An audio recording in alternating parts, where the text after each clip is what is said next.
இந்த வீடியோ பார்க்குற எனது அன்பு உறவுகள் எல்லாருக்கும் என்னுடைய காலை வணக்கம். இந்த பதிவு யாருக்குன்னா, ஒரு சிலர் நல்லா வாழ்ந்திருப்பாங்க, ஒரு 2 தலைமுறை 3 தலைமுறை நல்லா வாழ்ந்திருப்பாங்க. அப்புறம் கஷ்டப்படுவாங்க. அந்த கஷ்டத்துக்கு யார் காரணம்னா நம்ம தான்.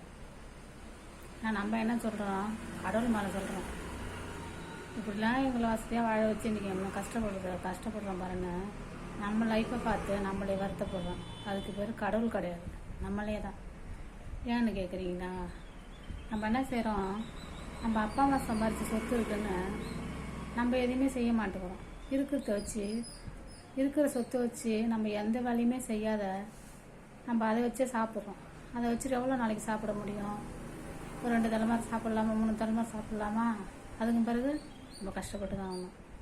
அப்போ நம்மகிட்ட காசு பணம் இருந்தாலும் கூலி வேலைக்கு தான் போகணுங்கிறது கிடையாது.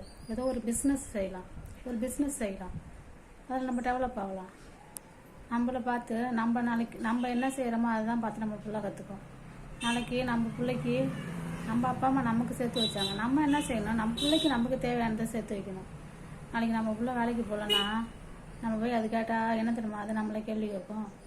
நீங்களாம் சம்பாரிச்சிங்க, நீங்கள் மட்டும் என்ன சம்பாரிச்சு கீழ்ச்சிட்டிங்க, நீங்கள் மட்டும் என்ன சேர்த்து வச்சிங்க, எனக்கு எங்கள் தாத்தா பாட்டி சம்பாரிச்சு வச்சு தானே, நீங்கள் என்ன செஞ்சு வச்சுருங்க, நீங்கள் என்ன வேலைக்கு போக சொல்கிறீங்கன்னு கேட்கும். அந்த இடத்துக்கு நம்மளே ஆளாயிடுறோம்.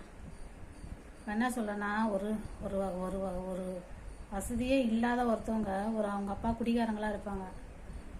அந்த புள்ளியை நல்லா ஒரு வேலைக்கு போய் அது ஒரு நல்ல வசதி வாய்ப்போட வந்தாக்கா அவங்கள அந்த ஊர் நல்லா பெருமையாக பேசும். எல்லாம் சொல்லும், பரவாயில்ல அவங்க அப்பா ஒரு பொறுப்பில்லாதவராக இருந்தார், அந்த பிள்ளைகள் சம்பாரித்து இன்றைக்கி நல்லா வாழ்கிறாங்க, பரவாயில்ல கஷ்டப்பட்டாங்க நல்லா இருக்காங்கன்னு சொல்லுவாங்க.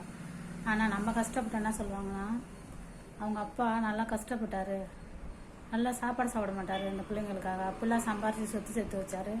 இன்றைக்கி பாரு 4 பிள்ளைகளை பெற்றார் அவங்க அப்பா, ஒரு பிள்ளையும் பொறுப்பாக இல்லை, எந்த பிள்ளையும் வேலைக்கு போகல, அவர் சம்பாரிச்சு வச்சு சொத்து தின்னுவிட்டு இன்றைக்கி அழிச்சு விட்டு இன்றைக்கி கஷ்டப்படுதோன்னு நம்மளை பார்த்து சொல்லுவாங்க. அதுக்கு காரணம் யார்? கடவுளா? இல்லை, நம்ம தான். என்னைக்கும் இருக்குன்னு சொல்லிட்டு நம்ம வீட்டில் உட்காந்துருக்கூடாது. அதனால் என்னை கூலி வேலைக்கு போக சொல்கிறீங்களான்னு கேட்காத. கூலி வேலைக்கு போகிறது கிடையாது. நமக்கு எவ்வளோ இருந்தாலும் ஒரு பிஸ்னஸ் செய்யலாம், ஒரு கடை வைக்கலாம், ஏதோ ஒரு தொழில் செய்யலாம். ஏன்னா காசு பணம் இன்றைக்கி இருக்கும், நாளைக்கு போவோம். எது எப்போ வரும், எப்போ போகுங்கிறது தெரியாது காசு பணத்தை பொறுத்த வரைக்கும். இந்த பதிவு உங்களுக்கு பிடிச்சிருந்தா லைக் பண்ணுங்கள், என்னோடய சேனலுக்கு சப்போர்ட் பண்ணுங்கள்.